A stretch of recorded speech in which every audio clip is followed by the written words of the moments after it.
δεύτερος αιώνας π.Χ.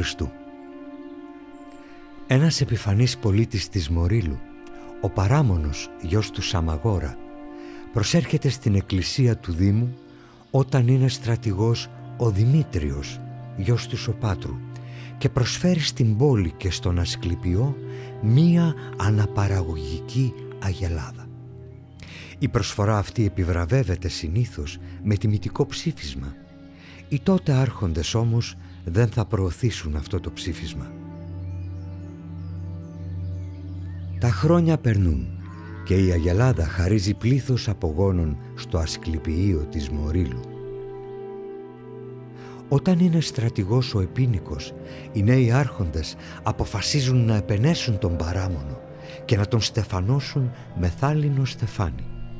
Ενώ ο ίδιος θα στήσει μια στήλη στον επιφανέστατο τόπο του Ασκληπιού, με τρόπο ώστε να βλέπουν και οι υπόλοιποι πολίτες ότι απονέμονται τιμές σε τέτοιους άντρες και να παρακινούνται σε ανάλογες πράξεις. Αυτή η απόφαση ψηφίστηκε με ανάταση της χειρός.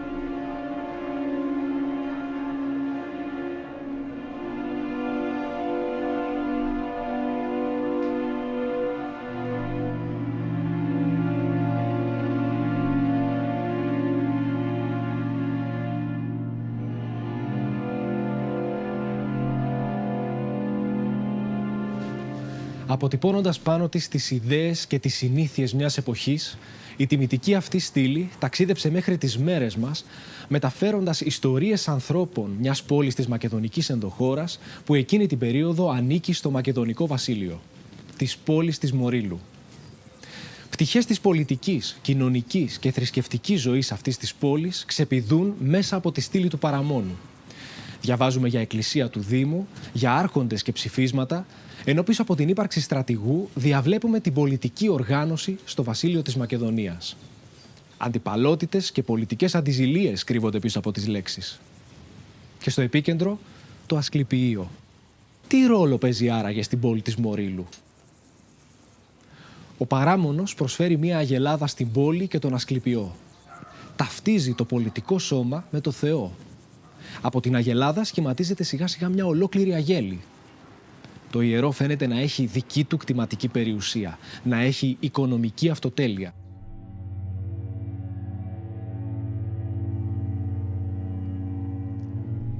Η τιμητική στήλη του Παραμόνου βρέθηκε τυχαία τη δεκαετία του 1930. Το Μάιο του 1961 ήρθε στο φως μία άλλη ανεπίγραφη στήλη στο χωριό Άνω Απόστολη του Κιλκής.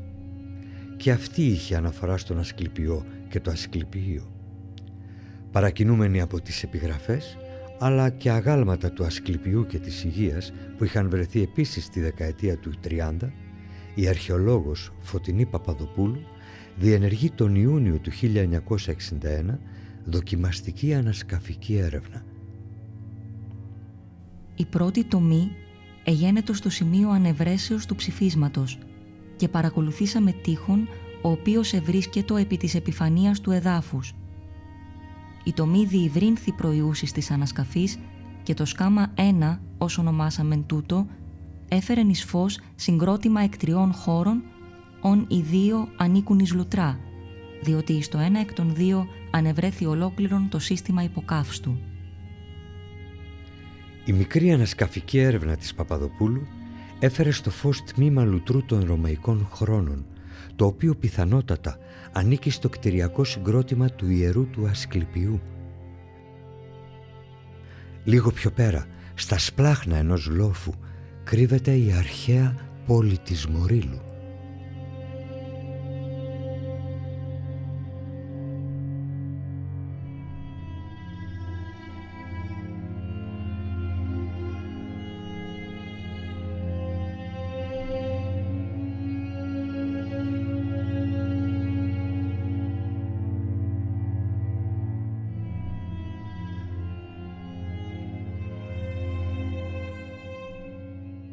Τι θέα έβλεπαν άραγε οι κάτοικοι της Μορίλου από ψηλά? Πού εκτινόταν το βλέμμα τους και τι αναζητούσε? Τι σήμαινε για τη ζωή τους η πεδιάδα? Πώς είχαν χτίσει την πόλη τους? Πώς είχαν χτίσει τη ζωή τους?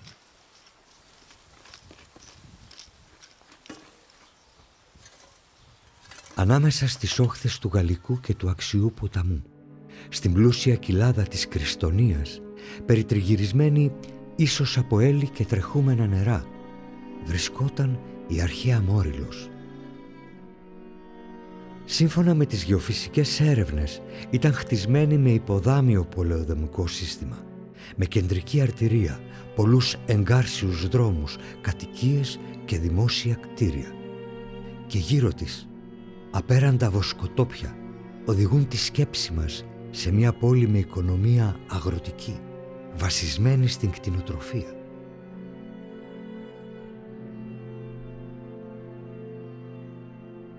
Ήταν όμως μια πόλη με κοινωνική διαστρωμάτωση. Υπάρχει αριστοκρατία και μάλιστα επιδίδεται σε ευεργετική δράση. Γιατί?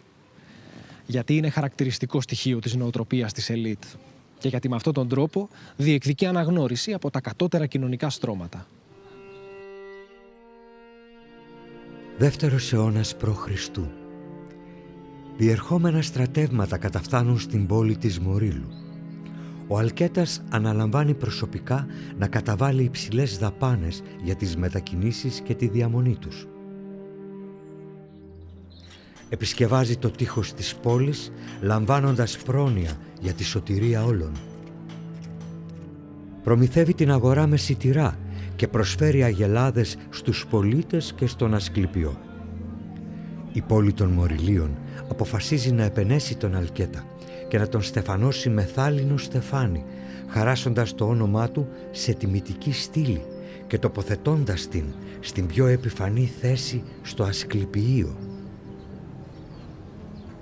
Ο Αλκέτας εκλέγεται από τους πολίτες στις υψηλότερες αρχές και θεωρείται ιερή εκείνη η ημέρα, για να βλέπουν οι πολίτες την προθυμία του και να γίνονται και εκείνοι εξίσου πρόθυμοι απέναντι στην πόλη.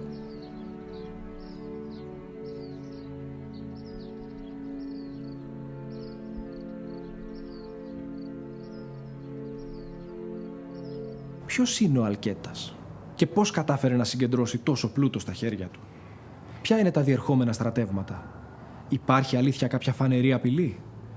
Δεκάδες ερωτήματα γεννιούνται καθώς φανταζόμαστε τη Μόριλο, χτισμένη σε σημαντική γεωπολιτική θέση σε μια ταραγμένη περίοδο, να επισκευάζει τα τείχη της, προσπαθώντας να προστατεύσει τους θεούς και τους ανθρώπους της.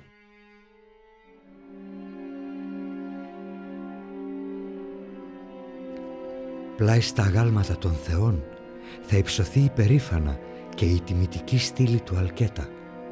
Εκεί όπου πλήθος κόσμου σειραίει από τις γύρω κόμες και τις γειτονικές πόλεις, όπως ο Σωσίας από το Ήωρον και ο Ζωήλος από τη Λιτή, για να αναζητήσουν θεραπεία ή να ευχηθούν για την υγεία τους.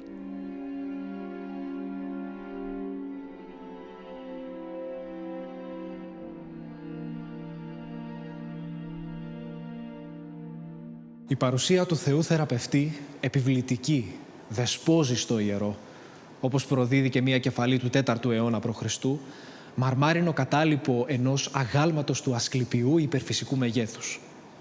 Αλλά και άλλα γλυπτά του 3ου και του 1ου αιώνα φανερώνουν ότι το Ασκληπιείο της Μορίλου ήταν για αιώνες κομμάτι της ζωής των κατοίκων της και των γύρω περιοχών.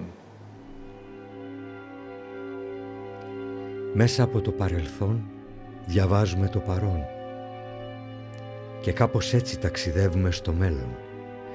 Ανθρώπινες ιστορίες χαραγμένες πάνω σε τιμητικές και επιτύμβιες στήλες και άλλες θαμμένες κάτω από τα χώματα μας παρακινούν να τις αναζητήσουμε και να ψάξουμε απαντήσεις σε ερωτήματα που παραμένουν στο σκοτάδι.